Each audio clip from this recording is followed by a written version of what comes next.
Hello and welcome to CSS Box Model. We're going to be talking about the content portion, but what even is the box model?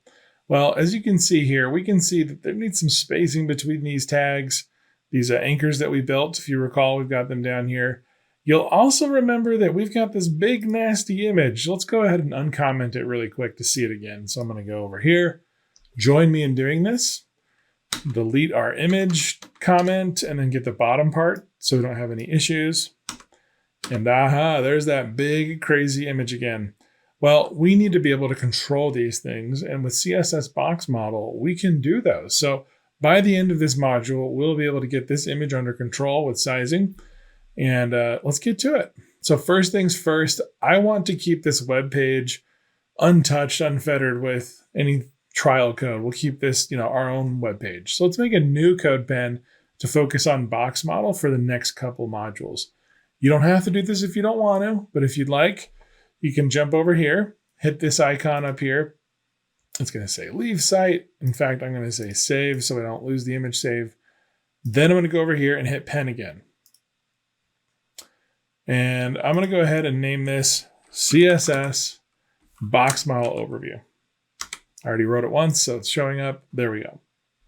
You can do the same. Otherwise, just stay and watch, and we'll come back to the web page. Up to you. So I'm going to go ahead and type div class, assign the value of box. Then I'm going to close it, open this up for a final tag.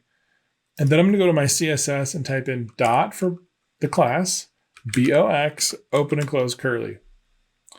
Now we're ready to start using some of the content portion of the box model. But before we get into writing code, I want to jump out to an actual box to show you how similar CSS box model can be to the real thing. So I've got this image of a cardboard box. Inside of this box, there's this really cool camera. And then we've got some padding so that the camera doesn't hit the edges. And then there's some space between the edges of this box and wherever it's sitting. This is actually incredibly similar to how the box model works inside of CSS code. Let me show you some of the reasons why. So I'm going to go ahead and annotate on this. So first off, we've got our content inside of here. This is going to be very similar to the written content that we're going to be writing. Then we've got this like paper all crumpled up inside of here. And it's providing some spacing between the camera and the edge of the box. This is called padding, and we're going to do a whole module on padding. Then we've got this whole edge of the box, the actual box itself, if you will, and this is called the border. And in CSS, it's literally called the border. Then on the outside edges of this box, there's white space. Wherever we put the box, we want to control where it lands. This is called margin. So I'm going to be going and using this example over and over as we investigate the box model. For now, for this module, we're going to focus on this piece only. So let's go ahead and jump back to our pen that we were writing. I'm going to go ahead and write width 200px. And remember, you can follow along if you want. If not, just hang tight and we'll get back to our web page. 200px. Now, right now, you can't see anything. Well, what if we put in the word camera? So we can kind of emulate the box that we were looking at. Camera. See if that changes anything. Not really. So we can use a background color to actually see the box's contents easier. So I'm going to go down here and say background dash color.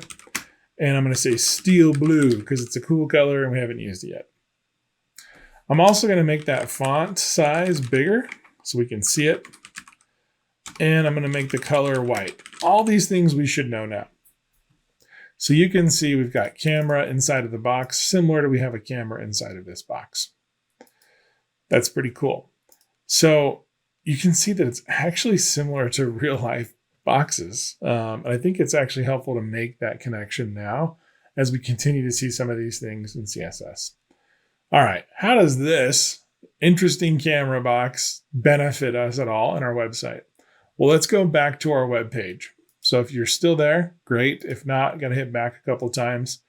And we got to go to where we were. So I had this intro to box model content section. So at the top, remember that we had our image, and our image was actually commented out and we brought it back in.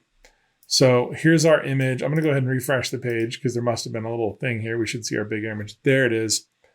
And let's control this image now using our box model. So I'm going to go down here, right above my class, and I'm just going to type IMG, just like that, because I'm referencing the image tag. Open and close curly, width, and we'll do 140px, and height 140px. Look at that. We have just whipped that image into shape. So we've taken the image that was huge, and now we've controlled it with CSS. There are definitely some advantages and disadvantages to doing this in CSS, but they're beyond the scope of this video. For example, you don't want to have a giant image and then use CSS to make it small, because the giant image still has to load on somebody's phone or on their desktops. Just calling that out, but that's for later. Also, we want to get our card in shape. So remember, we've got section, class, card. So we're going to transform this section into the class card. And we can do that by saying dot card. Now what we can do is say width 400px. Now we can actually see the white card against the blue background. That's really cool, because before, without this width, it was just going across the full screen. So box model helps us constrain our proportions, and we can start controlling how things look with just a couple lines of code. I mean, that's pretty awesome, right? So width and height are part of the box model's content. And now, looking at our box here, we got to learn more about this crumpled up paper called padding. So that's our next module. See you there.